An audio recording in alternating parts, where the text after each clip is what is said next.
I'm feeling lonely. Oh, I wish I find a lover that could hold me. The Humble Business Tycoon. Kabanata 76. Tinitigan ni Kenneth Wu ang screen ng malapitan, nang makitang lumalakas ang currency ng laro, marahas na tumibok ang kanyang puso. Ito ay hindi kailanman naging kapana-panabik tulad ng ngayon. Ang pakiramdam na ito ay mas kapana-panabik kaysa sa 50 milyong lottery at ang pang-araw-araw na limitasyon ng pondo. Sa oras na ito, tanging dugo ang aking naramdaman at ang aking mga pores ay napatayo. Ang ganitong uri ng skyrocketing ay tumagal ng higit sa 1 oras, at ang mga lokal na tyrant ay unti-unting tumigil. Ang pagsunog ng pera ay isang proseso lamang. Kapag ganap na nailabas ang mga emosyon, unti-unting huminahon ang maraming lokal na tyrant.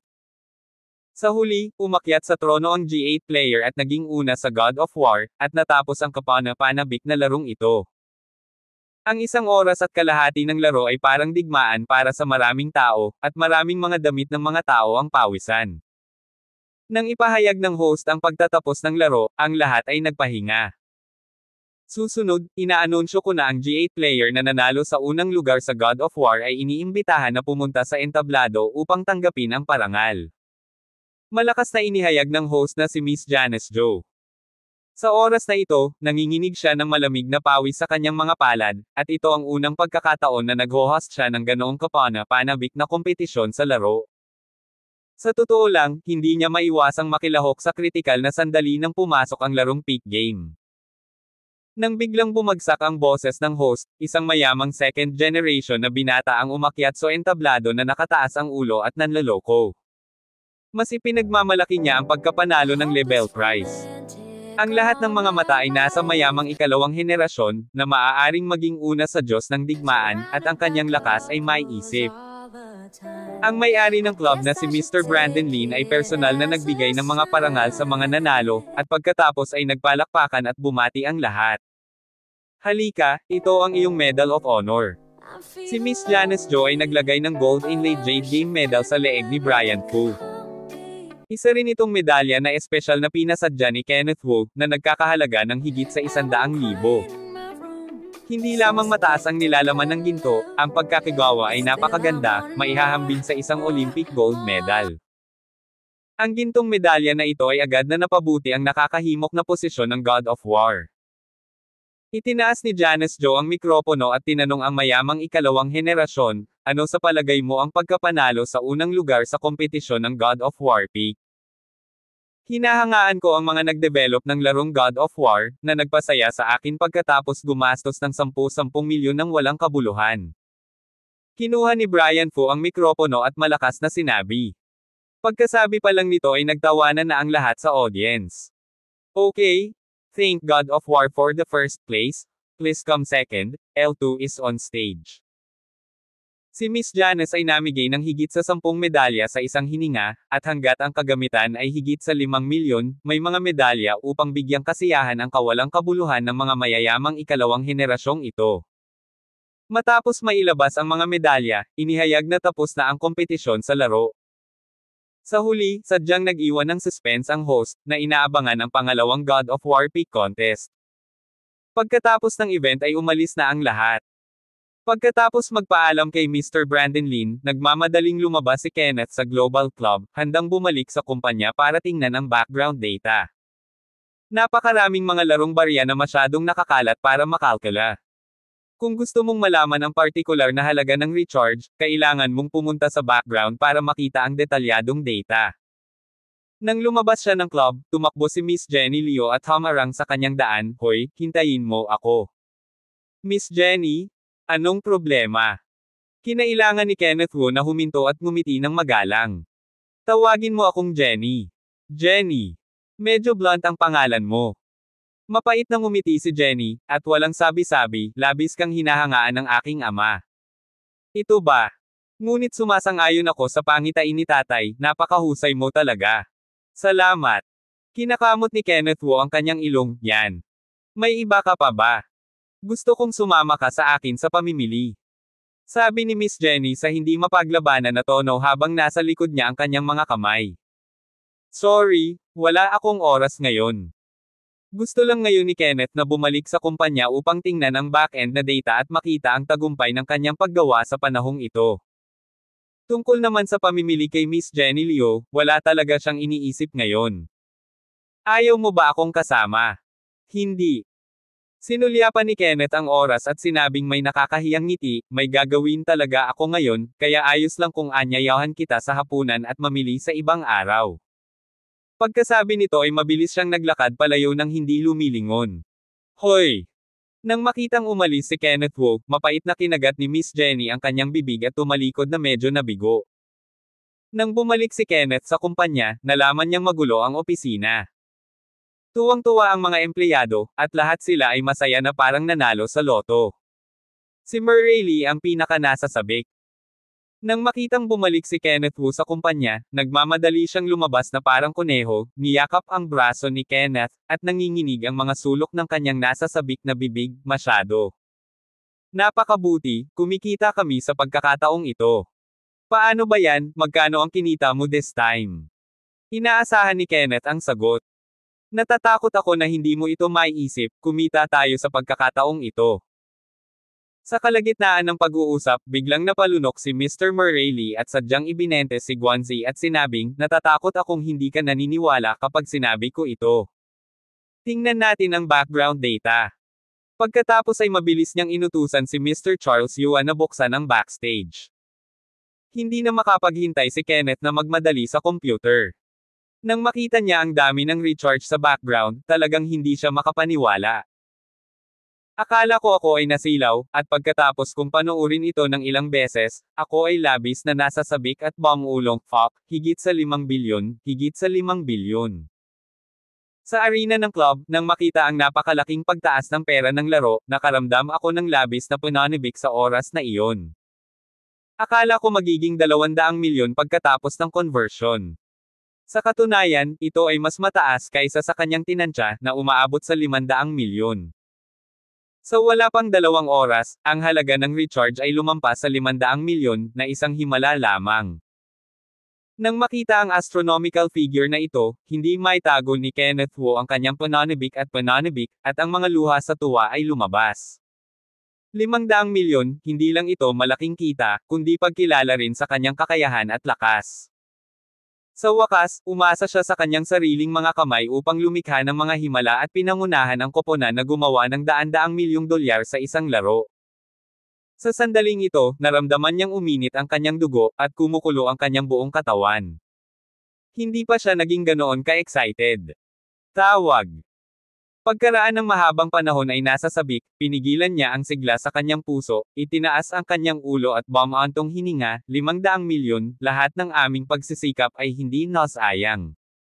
Oo. Tuwang-tuwa rin si Mr. Murray.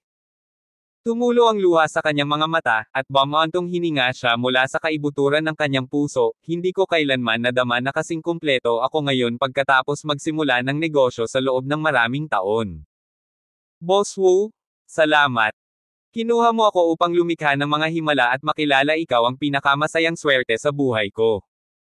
Habang nagsasalita, tumulo ang luha sa mga mata ni Murray. Tingnan mo ang ginagawa mo. Dinurog ni Kenneth si Mr. Murray gamit ang isang kamao, at nakangiting sinabi, walang halaga ang 500 milyon, gagawa tayo ng mito ng trilyon sa hinaharap. Ako ang magpapasya sa iyo sa buhay na ito. Sige. Masayang ngumiti si Kenneth, at idiniin ang balikat ni Mr. Charles Yuan sa likod niya. Ang tagumpay na ito ay hindi mapaghihiwalay sa pagsisikap ninyo ni Jordan, salamat. Huwag. Napangiti si Charles at sinabi sa mabigat na tono, dapat akong magpasalamat sa iyo. Ginawa mo sa akin na mahanap ang halaga ng kaligtasan at ang motibasyon na sumulong. Napakapalad kong piliin na sundan ka. Oo, nandyan ako. Inalalayan ni Jordan Joe ang kanyang salamin, at hindi niya maiwasang lumihis, kung wala si Boss Wu, wala akong silbi na magkaroon ako ng kakayahang umabot sa langit. Si Boss Wu ang gumawa sa akin, at taos puso akong nagpapasalamat Boss Wu. Pagkasabi nito, yumuko siya ng malalim at nagpasalamat kay Kenneth Wu. Kabanat 77. Okay, huwag na tayong magpasalamat dito. Pinutol ni Kenneth ang uspi ng ilang tao at nakangiting sinabi, ang tagumpay ng mobile game ng God of War ay hindi mapaghihiwalay sa bawat miyembro ng Chanmo Technology. Lahat ay may kredito. Sa sarili kong pangalan, mamigay ng 1,000,000 pulang sobra sa lahat. Ayos ito. Agad na kumulo ang opisina, at sabay-sabay na sumigaw ang lahat. Pagkatapos lumabas ng month-end report, bibigyan ka ng kumpanya ng mas maraming bonus. Pagkatapos ay idinagdag ni Kenneth. Okay. Nagkaroon ng masigasig na palakpakan sa opisina, at lahat ng mga empleyado ay nagtaas ng kanilang mga kamay at nagpalakpakan, lahat ay mukhang labis na nasasabik. Next. Hindi pa rin tayo nakaka-relax sa trabaho natin. Agad na inayos ni Kenneth Wu ang susunod na gawain, at sa wakas ay sinabi, pagkatapos ng trabaho, iniimbitahan ko ang lahat na maghapunan ng magkasama. Pagkasabi niya nito ay tuwang-tuwa ang opisina. Okay, maging busy tayong lahat. Matapos sabihin ito ni Kenneth, lumingon siya at sinabi kay Mr. Murray, ngayon ay umaasa sa laro ng Peak upang palakihin ang halaga ng recharge. Pagkatapos ng araw na ito, ang halaga ng recharge ay tiyak na babagsak. Oo, sa tingin ko rin. Gayunpaman, ayon sa aking pagtatantya, ang kabuoang halaga ay dapat na lumampas sa 1,000,000,000. 1 billion is not a lot. Excluding the cost, mga 5 or 6 billion ang tubo.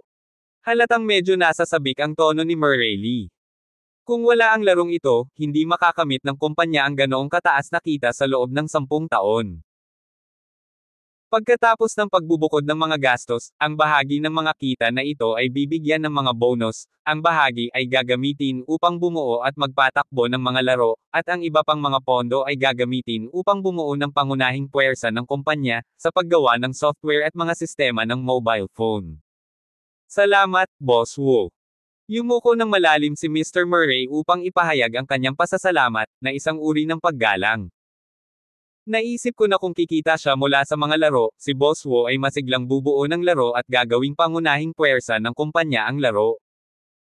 Sa hindi inaasahan, hindi nakalimutan ni Boss Wu ang kanyang orihinal na mga adhikain at nakabuo pa rin ng software ng mobile phone at mga operating system bilang pangunahing puwersa. Tunay ngang kapuri-puri na huwag baguhin ang direksyon ng pag-unlad ng kumpanya dahil sa isang proyektong kumikita. Anytime? This is not my company, it is our company. We can't give up our dreams just to make money. Bahagyang itinaas ni Kenneth Wu ang kanyang ulo at may pagmamalaki na sinabi. Noong nag-invest ako sa Chanmo Technology, gusto ko ring bumuo ng domestic operating system at hindi na ma-stock sa foreign technology. Boss Wu, isa kang mahusay na pinuno. Ang mga mata ni Mr. Murray ay puno ng paghanga, at ang kanyang tono ay medyo nasasabik. Huwag mo akong lagyan ng mataas na sombrero, marami akong dapat matutunan. Napakamot ng ulo si Kenneth. Medyo nahiya siya nang mapanood ni Murray at ng mga tauhan na may ganoong paghanga. Ang tagumpay ng dalawang larong ito ay nakasalalay sa pinagsama-samang pagsisikap ng koponan. At best, masasabi lang niya na maganda ang kanyang paningin, mahusay sa pagpoposisyon, at mahusay sa paghuhukay ng mga talento. Hindi siya magiging mapangahas dahil sa maliit na tagumpay na ito. Si Boss Kenneth Wu ay isang mabuting boss sa aking puso pa rin. Pagkatapos sabihin ito ni Mr. Murray, lumingon siya at tinanong si Charles Yuan, matandang Yuan, sa tingin mo ba? Oo, napakagaling talaga ni Boss Wu. Tumango si Mr. Charles Yuan bilang pagsang-ayon. Well, kung ako ay isang mabuting boss, ito ay papasa sa pagsubok ng oras, hayaan natin ito ng mag-isa. Bahagyang ngumiti si Kenneth, at nagkusa na baguhin ang paksa, Old Charles, kailangan mong i-promote ang bagong laro. Nagpo-promote pa rin. Oo, ito ay higit sa lahat para sa mga lokal na tyrant upang i-promote, kailangan mo lamang tandaan ang isang bagay, iyon ay, maghanap ng mga paraan upang makakuha ng mga ito upang muling magkarga. Intindihin. Sa karagdagan, nag-isip si Kenneth ng isa pang tanong at nagutos, itakda ang pasukan sa laro. Ipinagbabawal ang pagpaparehistro sa ilalim ng edad na 14, at ipinagbabawal ang recharge sa ilalim ng edad na 16, at ang mga kabataan ay hindi maaaring payagang gumastos ng pera. Random. In love talaga si Boss Wu. Kami ay mga negosyante, ngunit hindi kami maaaring kumita ng pera. Pagkatapos sabihin ito ni Kenneth, tumingin siya sa oras at sinabi sa lahat, may kalahating oras pa para umalis sa trabaho. Maaga tayong umalis sa trabaho ngayon. Pumunta tayo sa restaurant para magtipon. Okay, may treat ako ngayon. Kinuha ni Mr. Murray ang inisyatiba upang magmungkahi ng isang treat. Ang perang kinita ng kumpanya sa pagkakataong ito, ang mga bonus at dibidendo ay higit sa isang taon na kita, natural na kailangan niyang ipahayag. Bueno, hayaan natin si Presidente Murray Lee na duguan ngayon, pumunta sa restaurant.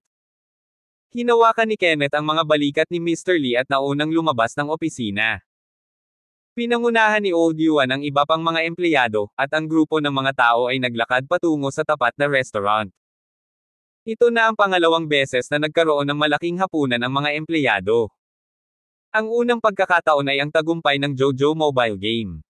Inimbitahan ni Kenneth ang mga empleyado sa hapunan. Sa pagkakataong ito ay ang tagumpay ng Ares mobile game, at lahat ay muling nagkikita. Ang lahat ay nag-relax ng husto sa pagkakataong ito kaysa dati. Itinaas ng lahat ang kanilang mga baso upang i-toast sina Kenneth at Murray upang ipahayag ang kanilang paggalang at pasasalamat. Mabuti ang kalooban ni Kenneth at sinamahan niya ang mga empleyado na uminom ng hayagan. Umalis ang mga empleyado matapos itong uminom ng huli.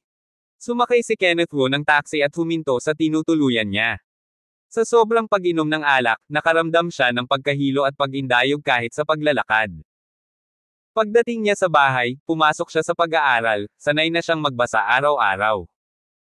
Hawak ang libro sa dilim, hindi ko alam kung ano ang tinitingnan ko, at pagkatapos ay nakatulog sa desk. Nang magising siya kinabukasan, medyo mabigat ang ulo niya. Iminulat ko ang aking mga mata at nakita ko ang aking sarili na nakahiga sa malambot na malaking kama. Parang may mali. Mukhang hindi ko ito sariling kama. Mabilis siyang bumangon mula sa kama at nalaman na ito ang silid kung saan nakatira si Secretary Yasmin Long. Di ba nasa study room ako kagabi? Bakit ako napunta sa kwarto ni Secretary Long? Habang siya ay lihim na naguguluhan, nakita niya si Miss Yasmin na pumasok sa silid at walang pakialam na sinabi, "Guro, gising ka na ba?" Ayun, nagising ako. Mabilis na tumalon si Kenneth mula sa kama, bahagyang nahihiya ang ekspresyon ng kanyang mukha. Ito ang unang pagkakataon na nakapasok ako sa silid ni Secretary Long, at ito ang unang pagkakataon na natulog ako sa kanyang kama. May sober na sopa sa kusina. I'll get it for you. Pagkatapos sabihin ito ni Miss Yasmin, tumalikod na siya at lalabas na sana, ngunit pinahinto siya ni Kenneth, "Teka lang, huwag kang umalis, may itatanong ako sa iyo." "Ayos ito. Bakit sa kwarto mo ako natulog kagabi? Lasing siyang master kagabi at sumuray-suray sa kwarto ko." Nakagat ni Secretary Long ang kanyang labi, namula ang kanyang pisngi sa hindi maipaliwanag. Si Miss Yasmin Long ay ang uri ng malamig at mayabang na babae na bihirang mamula, ngunit siya ay medyo pambabae. Tapos, "Wala naman akong ginawa sa'yo kagabi di ba?" Nagmamadaling tanong ni Kenneth. Masyado siyang uminom ng alak kagabi, matino siya nang pumunta siya sa pag-aaral, at wala nang maalala pagkatapos. Hindi niya alam kung kailan siya dumating sa kwarto ni Miss Yasmin, at hindi niya alam kung may ginawa ba siyang kahihiyan kay Miss Yasmin kagabi. "Ikaw." Napalunok si Miss Yasmin nang sabihin niya iyon, mas namula ang pisngi niya kaysa kanina. "Secretary Long, may ginawa ba akong mali sa'yo kagabi?" Kinakabahan din si Kenneth. Normally, hinding-hindi niya binubuli si Secretary Yasmin, pero sobra siyang uminom kagabi at hindi niya maalala ang ginawa niya. "Master, huwag kang mag-alala, wala ka namang ginawang sobra." Tumangala si Yasmin kay Kenneth, ang ekspresyon ng mukha nito ay halatang nahihiya. "Mabuti yan." Matapos pakinggan ang sagot na ito, labis na nadama ang puso ni Kenneth. Biglang napansin ni Kenneth Wu ang mga gasgas sa binti ni Miss Yasmin at hindi niya maiwasang mag-alala, "Secretary Long, anong nangyari sa mga binti mo?" Kabanata 78. Hindi. Okay lang. Si Miss Yasmin ay nagmamadaling lumingon sa gilid, namumula sa hitsura ng pagtatago. Halatang natatakot siya sa tanong ng young master tungkol sa mga gasgas sa binti. "May humawak ba sa paa mo?" Tiningnan ni Kenneth Wu at nakita ang ilang marka ng kuko sa kanyang hita. Ito lang ang parte sa ilalim ng palda, marahil ang bahagi nito ay natatakpan ng palda, dapat mas halata ang mga galos. Sino ang napakalupit at hindi nakakaintindi sa mga nangyari, kahit ang puting binti? Sumagot si Miss Yasmin Long at sinabi. Hindi, aksidente lang akong nahulog. Pagkatapos sabihin ito ni Miss Yasmin, umubo siya at sinabing, may masarap na sopa sa kusina para makatulog. Dadalhin ko ito sa iyo, young master. Tumigil ka. Tumayo si Kenneth Wu sa harap ni Miss Yasmin Long at nagtanong, frankly explain, ano ang totoong nangyari sa binti mo? Nang makita ang pag-iwas ni Secretary Long, alam kong may problema, at halatang sinasadya ito ni Secretary Yasmin Long. Oo. Nahuli. Hindi maiwasan ni Miss Yasmin na aminin ang lahat. Sino ba kasing hamak na aswang ang humahawak sa hita mo? Oo. Who? Master, ikaw. Ako. Napakagatlabi ang bibig ni Kenneth Wu, at muntik na siyang matamba. Oo. Ako. Bakit kita hinuli? Hindi inaasahan ni Kenneth na magsisimula ito ng napakahirap, at nahablat niya ang binti ni Secretary Long na may ilang galos. To be honest, medyo masakit ang itsura niya. Nabuwal si young master kagabi, at humakbang ako para tumulong, ngunit ilang beses ako nahablat ni master. Awkward na paliwanag ni Miss Yasmin sa mahinang boses. Bago pa siya matapos magsalita ay namula na naman ang pisngi niya. Hindi masakit na mahablat ng young master, ngunit ang lokasyon ay napakalayo, na nagpahiya lalo na sa mga oras na iyon. I'm really sorry, I didn't expect na may ganong aksidente na mangyayari nung lasing ako. Mukhang nagigilty si Kenneth Wu. Kapag lasing lang ako makakagawa ng mas masahol pa sa baboy o aso, at natatakot ako na walang tao ang makakagawa nito sa'yo kapag gising ako. Ayos lang, young master. Masakit pa ba? Hindi na masakit. Maghintay ka, kukuha ako ng ointment. Nagmamadaling tumakbo si Kenneth sa kanyang kwarto para maghanap ng isang kahon ng ointment, at mabilis na bumalik sa kwarto ni Secretary Long. Binuksan ang pamahid at tumingkayad sa lupa, at sinabi kay Miss Yasmin, bilasan mo at itaas mo ang palda mo. Ipapahid ko ang gamot para sa iyo. Master, igalang mo ang iyong sarili. Umatras ng 2 hakbang si Miss Yasmin, maingat na nakatitig kay Kenneth Wu. Oo. Hindi komportable. Naalala ni Kenneth na medyo espesyal ang nasugatan na bahagi ni Miss Yasmin, kaya pinalamanan na lang niya ang ointment sa kamay ni Miss Yasmin, kung ganoon ay ikaw mismo ang mag-apply, aalis na ako. Tinalikuran niya ang mga salitang ito, tumalikod siya at naglakad palabas ng silid. Pagkalakad ng ilang hakbang ay bigla siyang tumalikod, nga pala, huwag mong sasabihin sa lolo ko ang nangyari kagabi. Alam ko. Ilapat mo ang gamot dali, huwag mag-iwan ng peklat. Ngumiti si Kenneth na humihingi ng tawad, at mabilis na lumabas ng silid na parang isang deserter. Mukhang kailangan ko bawasan ang pag-inom ng alak sa hinaharap, mag-antala sa pag-aaral, at magwala sa harap ng sekretarya. Buti na lang at wala akong ginawang kakaiba kay Secretary Yasmin, kung hindi ay mahirap ipaliwanag ito kay Lolo. Pumunta ako sa paaralan sakay ng kotse at nakita kong napakasigla ng silid-aralan. Lahat ng mga estudyante ay nag-uusap tungkol sa bagong inilunsad na laro ng mobile na Ares. Hindi katakataka na ang mobile game ng God of War ay nangingibabaw sa listahan sa sandaling maabot nito ang merkado, nangunguna sa mga katulad na laro, na nagdulot ng lubos na kaguluhan. Pagkapasok ni Kenneth sa silid-aralan, pinalibutan siya ng ilang mga kasama sa silid. Mr. Kenneth. Lumapit si Tyler Son at inakbayan si Kenneth Wu, nakangiti at nagchichismis, naglaro ka na ba ng God of War mobile game na napunta sa merkado ilang araw na ang nakalipas? Naglaro. Ang epekto ng animation sa loob ay sobrang nasusunog, at mayroon akong pagnanasa na maglaro. Matapos sabihin ito ni Tyler, hindi napigilan ni Weldon Young na nasa tabi niya na sabihin, Kenneth, napakasikat talaga ng God of War. Nalampasan mo ang linggong binuo mo. Lingguhang mobile game. Alam ko ito. Tila ngumiti si Kenneth. Gumastos siya ng maraming pera para itayo ang God of War, at natural na nalampasan ang mobile game ni Jojo, kung hindi, ito ay magiging malaking kawalan. Nakikita ang iyong laro na nalampasan ng God of War, nakaramdam ka ba ng pagkadismaya sa iyong puso?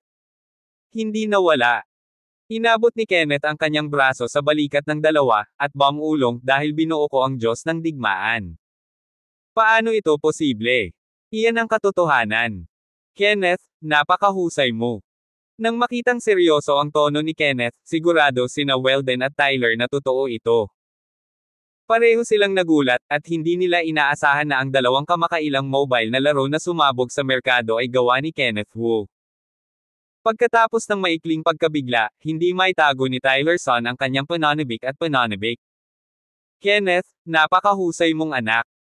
Nakabuo ka ng dalawang magkasunod na laro sa mobile, at bawat isa sa kanila ay sumabog sa kasikatan. Siguro ang swerte ko. Mahinhin na ngumiti si Kenneth. Hindi ka pinalad, ikaw ay isang henyo. Hinampis ni Weldon ng kamao ang dibdib ni Kenner, at hindi mapigil ang mapangiti, kuya, magsaselos ako sa iyo. Si Tyler na nasa tabi niya ay hindi napigil ang magsabi ng kakaiba, nakakamangha talaga si Kenneth. Ikaw ang ipinagmamalaki ng ating dormitoryo. Huwag mo akong hawakan ng ganyan, magiging proud ako. Kinawian ni Kenneth Wu ang kanyang kamay at pinatay ang paksa, iimbitahan kita sa labas para sa hapunan pagkatapos ng klase. Ang laro ay nasa merkado lamang, dapat kang maging abala ka ngayon, gawin natin ang ito sa ibang araw. Naging makonsiderasyon si Tyler. Sige, imbitahan kita, sa ibang araw. Tumanggo si Kenneth, talagang abala kamakailan. Isa pa, lasing siya kagabi, at hindi niya kayang samahan ang mga kasama niya sa pag-inom kapag lumalabas siya sa isang party, kaya walang kwenta. Sa oras na ito, dalawang maikli ang buhok na batang babae sa susunod na mesa ay nag-uusap tungkol sa Diyos ng digmaan. Ang dalawang batang babae ay nag-iisip tungkol sa kung sino ang bumuo ng naturang cheating game na God of War, at pinagtatalunan ito. Nagkataon lang na nagustuhan ni Weldon ang isa sa mga babae, kaya iniangat niya ang kanyang ulo para simulan ang isang pag-uusap, alam ko kung sino ang bumuo nitong pinakasikat na larong God of War. Sino ito? Parehong gustong malaman ng dalawang babae ang sagot at sabay na nagtanong. Oo. Kinaladkad ni Weldon Young ang isang mahabang pantig, pagkatapos ay itinulak si Kenneth at sinabing buong pagmamalaki, ito ang Diyos ng digmaan na binuo ng aking kaibigan na si Mr. Kenneth Wu. Totoo, o prank lang ito? Hindi ba siya ang nag-develop ng JoJo mobile game dati? Paanong ang God of War din ang na-develop niya? Dalawang batang babae na may maikling buhok ay may pag-aalinlangan. Ang lahat ay magdududa kung ito ay isang cheating character, imposibleng bumuo ng dalawang paputok na mga mobile na laro ng sunod-sunod. Sa sandaling ito, isang kaklase sa likod ang nagbalita, nakakuha lang ako ng inside information sa internet na ang God of War ay binuo ng aming kaklase, si Kenneth Wu. Boom! Sa sandaling lumabas ang mga salitang ito, agad na kumuulo ang silid-aralan, at hindi niya inaasahan na gagawa si Kenneth ng isa pang maluwalhating hinaharap at muling bumuo ng isang pasabog na mobile game. Ang katanyagan ng lingguhang laro sa mobile na binuo noon ay hindi nabawasan, ngunit hindi ko inaasahan na bubuo ng gayong cheating game sa mobile tulad ng God of War. Dalawang sikat na mobile na laro ang binuo ng isa-isa. Sa larangan ng mga laro, tiyak na henyo si Kenneth Wu. Sa loob ng ilang sandali, pinuri ng lahat ng estudyante si Kenneth, at lahat sila ay nagbigay ng kanilang lakas sa limang katawan ni Kenneth. Lahat ay masaya at ipinagmamalaki pa ang pagkakaroon ng ganyang kaklase na manloloko. Si Miss Megan Lee sa harap na hanay ay hindi maaaring maging masaya. Nang makita si Kenneth na lumalakas at lalong nakakaloko, ang kanyang puso ay naging mapait. Minsan ay nagkaroon siya ng pagkakataon na makakuha ng ganoong biyagatang na batang lalaki, ngunit napalampas niya ito, at maaaring pagsisihan ito habang buhay. Dati hindi marunong magpahalaga, ngunit huli na ang lahat para magsisi. Kabanata 79. Ang dalawang maikling buhok na batang babae ay orihinal na may pagdududa tungkol kay Kenneth Wu. Nang malaman nila ang katotohanan, lalo na hinangaan ng dalawang babae si Kenneth, at ang maliliit nilang mata ay kumislap ng asul na liwanag. Maniwala ka ngayon, ang larong God of War ay binuo ng aking kapatid. Hindi napigilan ni Weldon na magpakitang gila sa babaeng maikli ang buhok. Ang magaling na kapatid ay nakabuo ng isang larong nakakaloko, maaari niyang sundin. Ang galing talaga ng kapatid mo. Ang maikling buhok na babae ay napakagatloby at nakipag-usap kay Weldon, dahil ang iyong kapatid ay napakahusay, maaari mo ba akong ipakilala bilang isang kaibigan? Pagkasabi nito ay ibinaba niya ang kanyang ulo na kunwari ay nahihiya. Ilang beses umubo si Weldon Young, halos mabulunan ng sariling laway. Noong una, ginamit niya ang kaluwalhatian ni Kenneth para makipag-usap sa isang batang babae na maikli ang buhok, ngunit hindi niya inaasahan na ang maiisip at mapapansin ng babaeng ito, ay si Kenneth Wu. Inisip ng babaeng ito na gusto niya ang magaling niyang kapatid. Maiisip ang sakit sa kanyang puso, at mabilis siyang nagsinungaling, may kasintahan na si Kenneth, kailangan mo pa bang makipagbaka? Sayang naman. Nang marinig ito, labis na nadismaya ang dalawang babaeng maikli ang buhok. Wala akong girlfriend, anong tingin mo sa akin? Sinamantala ni Weldon ang pagkakataong ito at nagmamadaling sinubukan ang isa sa mga babae. Maghintay hanggang bumuo ka rin ng isang cheating game tulad ng God of War. Binigyan ng dalawang babae ng blankong tingin si Weldon Young at nagpatuloy sa pagtalakay tungkol sa laro ni Kenneth. Fuck! Si Weldon ay lihim na nagmura sa kanyang puso, isang biro, kung siya ay makakabuo ng ganoong larong panloloko, paano siya mai-inlove sa ganoong kamukhang babae? Sa oras na iyon, ang pinakamababang laban ay isa ring celebrity model. Sa sandaling ito, dumating si Teacher Kyla Mo. Nang makita ang lahat ng mga mag-aaral na napapaligiran si Kenneth, lahat ng uri ng papuri ay narinig. Huminto siya sa pintuan ng silid-aralan at nagtatakang nagtanong sa kanyang mga mag-aaral, ano ang sitwasyon? Bakit napakasigla ng silid-aralan? Miss Kyla, pinag-uusapan ng mga kaklase ang kamakailang mainit na laro sa mobile ng Ares. Nanginginig na paliwanag ng kaklase sa mahinang boses. Bakit nasa paligid ninyo si Kenneth Wu kapag tinatalakay ang larong mobile ng God of War? Dahil ang larong mobile ng God of War ay binuo ni Kenneth. Siya.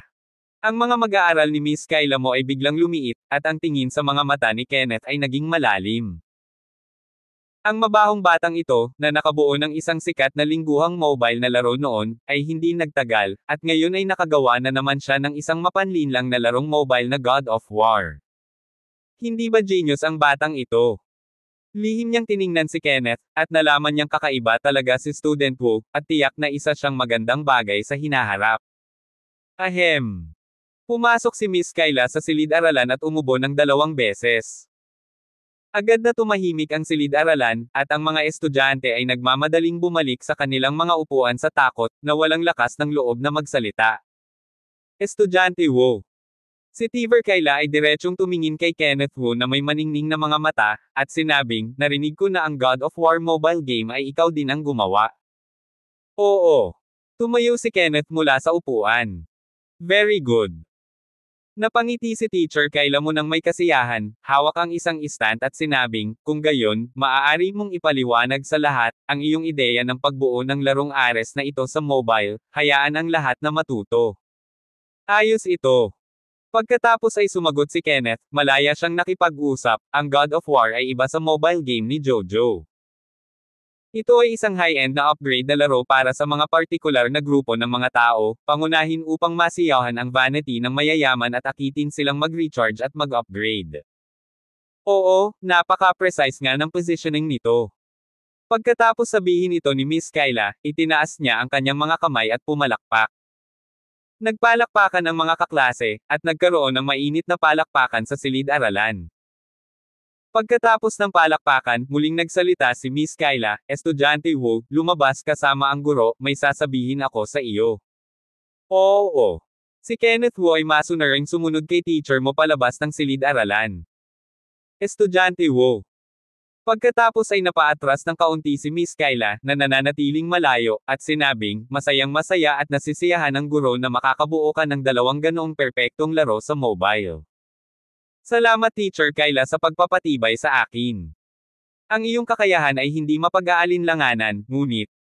Sinabi ito ni Miss Kyla, at ang usapan ay nauwi, hindi ka mayabang, at hindi ka rin pinanghihinaan ng loob. Huwag mong hayaang malunod ang iyong sarili dahil lamang sa kaunti mong nakamit. Nakita niyang magaling na pawnla si Kenneth Wu, at nag-aalala siya na baka mali ang landas na tunguhin ng pawnla, kaya nagsalita siya at nagpatalo. Itinuro ito ni Teacher Kyla. Tumango si Kenneth, alam niyang mabuti para sa kanya si Teacher Kyla mo, at lihim siyang nagpapasalamat.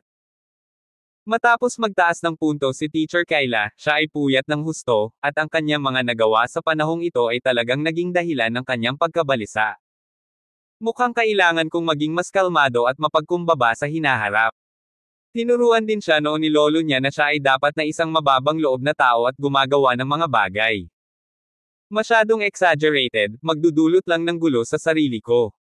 Dapat kang maging down to earth sa lahat ng oras, at tanging ang mga mababang loob na tao lamang ang makakagawa ng tuloy-tuloy na pag-unlad. Patuloy siyang pinayuhan ni Teacher Kyla na hindi mapakali.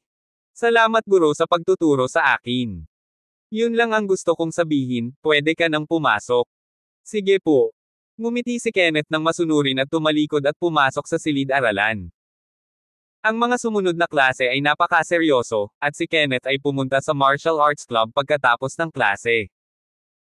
Nang makitang ang mga miyembro ay nagsasanay sa martial arts hall, sila ay napakasipag, ngunit ang paraan ng pagsasanay ay napakasama, ang epekto ay natural na hindi kasiya siya. Tumakbo si Miss Elena Go at nakangiting nagtanong, paano kung hayaan ko ang lahat na palakasin ang pagsasanay araw-araw? Ang pagsasanay na parang wala kang ginagawa. Mapait na ngumiti si Kenneth Wu at umiling. Ang babaeng ito ay walang alam sa martial arts, at wala siyang alam tungkol sa mga pagsasanay. Talagang mahirap para sa kanya na sanayin ang kanyang mga miyembro.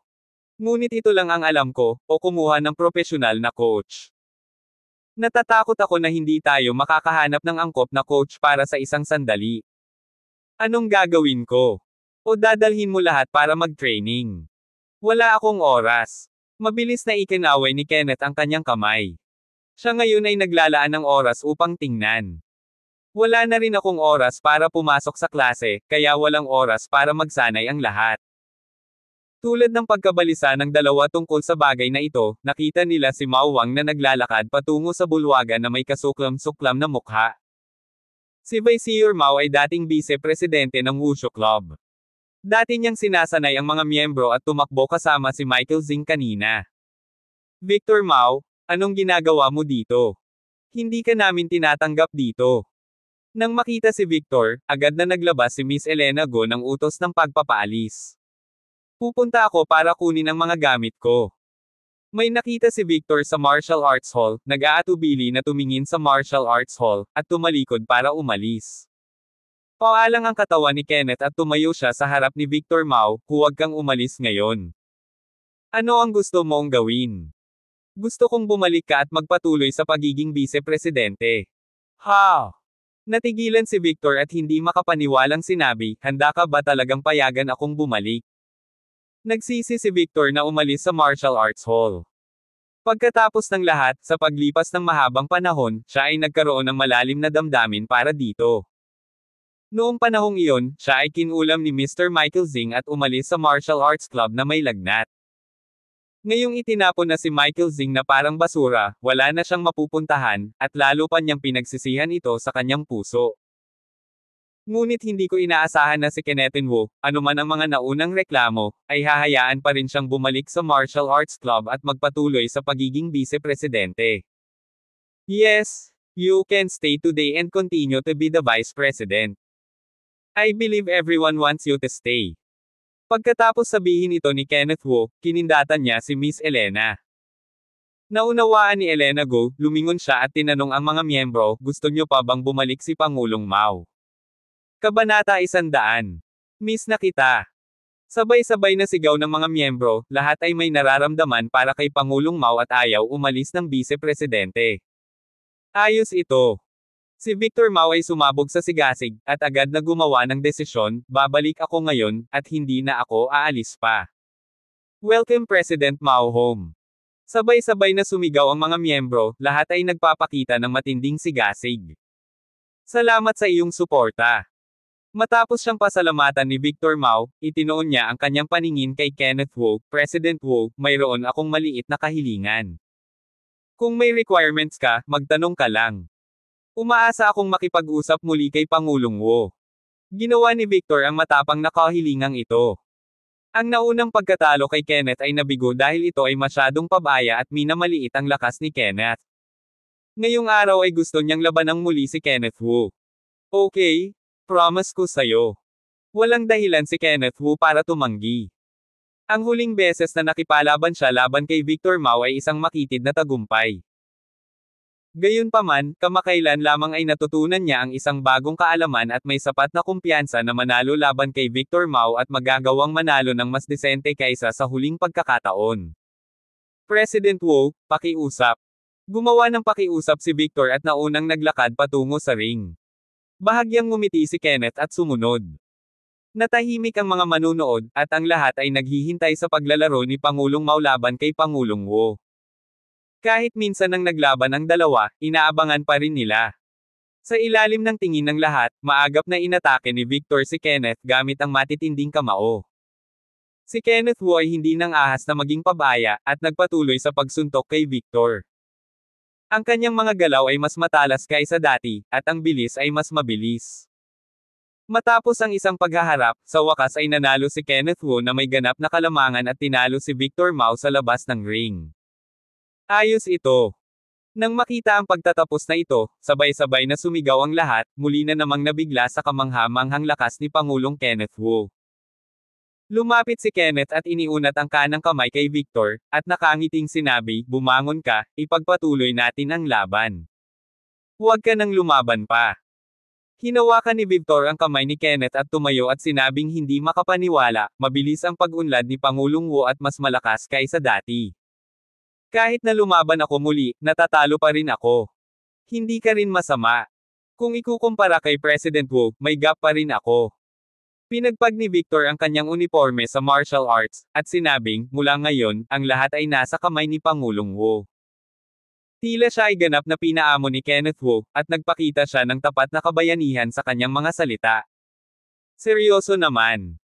Tinapik ni Kenneth ang balikat ni Victor at nagutos, "Simula ngayon, ikaw na ang mananagot para sa buong pagsasanay ng mga miyembro. Ano ang kulang, hayaan si Pangulong Elena Gu na maghanda para sa iyo." Okay, magsisimula na akong mag-training. Ginawa ni Victor ang sinabi niya at agad na inorganisa ang lahat para magsagawa ng pagsasanay. "Siguro gusto kong ipakita ang lakas ko at gusto kong gumanap ng maayos sa harap ng bagong presidente, kaya nagsusumikap ako sa pagsasanay." Nang makita ang sitwasyong ito, masayang tumawa si Miss Elena Gu, at hindi napigil ang sabihin kay Kenneth, "Talagang may kakayahan ka. Ito ay isang magandang paraan upang tipunin si Pangulong Mao upang sanayin ang mga miyembro. Talagang napakakakayahan ni Pangulong Mao. Sayang naman kung i-poach siya ng ibang ahensya." Masaya si Kenneth na supilan si Victor Mao. "Natatakot ako na ikaw lang ang makakapagpaamo kay Pangulong Mao. Tapos na ang training. Bago ang opisyal na kompetisyon, dapat ba tayong maghanap ng ibang club para mag-practice at maglalaro ng practice match? Ayon sa proseso, dapat muna tayong maglaro ng mga practice games, ngunit..." Hinaplos ni Miss Elena ang kanyang mga braso at sinabing may malungkot na ekspresyon, "Masyadong mahina ang club natin, natatakot ako na walang club na handang makipaglaro sa atin." May ganyan ba? We are considered the weakest. Hindi naman tayo sineseryoso ng mga club na iyon, kaya ayaw nilang mag-aksaya ng oras sa atin. Talaga. Sinapo ni Kenneth ang kanyang bobo gamit ang kanyang kamay, nag-isip sandali, lumingon at tinanong si Elena Gu, "Aling club ang pinakamalakas sa ating lungsod?" "Taedo Wushu Club." Okay, hanapin natin ang Taedo Wushu Club para sa mga practice match. Paano ito posible? Sa ganoong kalakas na katawan, paano magagawang maglaro ng mga laban sa pagsasanay sa isang maliit na grupo na tulad natin? Hindi man lang maisip ni Miss Elena Gu. Ang Taedo Wushu Club ay isang first-class na lipunan, at hindi ito kapareho ng kanilang martial arts club. Sa madaling salita, kapag ang Sports University Wushu Club ay nakikipagkompetensya sa Gongda Wushu Club, ito ay katumbas ng pagkawala ng halaga ng isang tao. Huwag kang mag-alala tungkol dito, may sarili akong paraan. Tinikom ni Kenneth ang kanyang bibig at may kumpiyansang sinabi. Pero iniisip ko pa rin. Gusto pang magtanong ni Miss Elena, ngunit pinutol siya ni Kenneth Wu bago siya matapos magsalita, "Gabi na, gusto mo bang ihatid na kita pa uwi?" "Hindi, hihintayin kong umuwi ang mga miyembro pagkatapos ng pagsasanay. Salamat sa pagsusumikap mo, aalis muna ako." Pagkatapos magpaalam ni Kenneth kay Elena Go, umalis siya sa martial arts club. Palagi kong nararamdaman na may mali sa mga mata ni Elena Go, ngunit hindi niya masabi kung ano ang mali. Pag-alis sa martial arts club, hiniling ni Kenneth sa kanyang tiyo Rich na iuwi siya. Habang pauwi, ngumiti si Tiyo Danny at nagmamalasakit, Kenneth, sa palagay ko ay napakabisi mo kamakailan, para makapagpahinga ka at hindi mapagod. Okay lang, take advantage of being young and motivated, do a good job. Ngumiti si Kenneth at sumagot. Mararamdaman niya lang ang init at init ng kanyang pamilya kapag kasama niya ang kanyang driver na si Uncle Danny Fu sa sasakyan. Kenneth, napakasipag mo, masaya si Tito para sa iyo. Ngumisi si Uncle Danny habang seryosong nagmamaneho. Tumingin siya kay Kenneth tulad ng pagtingin niya sa sarili niyang mga anak, na may layaw at pagmamalaki sa kanyang mga mata. Nang malapit na siyang makauwi, biglang may naalala si Mang Danny, at nahihiyang sinabi, si How How ay magdiriwang ng kanyang kaarawan, at gusto kong magpahinga para samahan ang bata. Tito Danny, sabay nating samahan si How sa kanyang kaarawan. Masaya rin si Kenneth nang mabalitaan niyang ipinagdiriwang ni How How ang kanyang kaarawan. Iniisip kung paano ipagdiwang bukas ang kaarawan ng munting lalaki. Kenneth, abala kami sa iyo, huwag kang mag-alala sa amin. Birthday ni How How, kahit gaano ako kabisi, gagawa ako ng oras para samahan siya. Huwag mong gawin ito. Pagdating pa lang ng sasakyan sa bahay, inihinto ni Mang Danny ang sasakyan at seryosong nagsabi, nagsasayang ka lang ng oras kay How How. Natatakot akong hindi magiging masaya si How How kaya kami na lang na pamilya niya. Kung ganoon. Okay. Nang marinig ang sinabi ni Uncle Danny, kinailangan ni Kenneth na sumuko at sinabing, kapag may oras ako, lalabas ako kasama si How How sa isang araw. You should do your business first, and don't care about us too much. Nakakahiya talaga. Sige, bibigyan pa kita ng ilang araw na walang pasok, at makakapaglaro ka sa kanila ng ilang araw. Salamat, Kenneth. Matapos siyang pasalamatan ni Mang Danny, ngumiti siya at tumanggi, sapat na ang isang araw, papasok ako sa trabaho kinabukasan. Tito Danny, kung gayon dapat kang magpahinga ng maaga. Naglakad si Kenneth patungo sa elevator pagkababa ng sasakyan. Talagang pagod na pagod ito araw-araw, at pakiramdam ko ay kulang ang oras. Pagka-uwi ko para maligo, kinuha ko ang phone ko at nag-leave. Kamakailan, ang live broadcast studio ni Miss Catherine Huang ay napakapopular, na may trapikong lampas sa 10-10 milyon, at daan-daang libong reward araw-araw, kadalasang lampas sa 1 milyon. Ang pagdating ng Miss Catherine ay nagdala ng maraming trapiko sa Seafood TV, at ang buong platform ay naging aktibo at umunlad. Abangan ang mga susunod pang kabanata ng The Humble Business Tycoon. For more updates, please subscribe to my YouTube channel. And don't forget to like and share. Thanks for your support.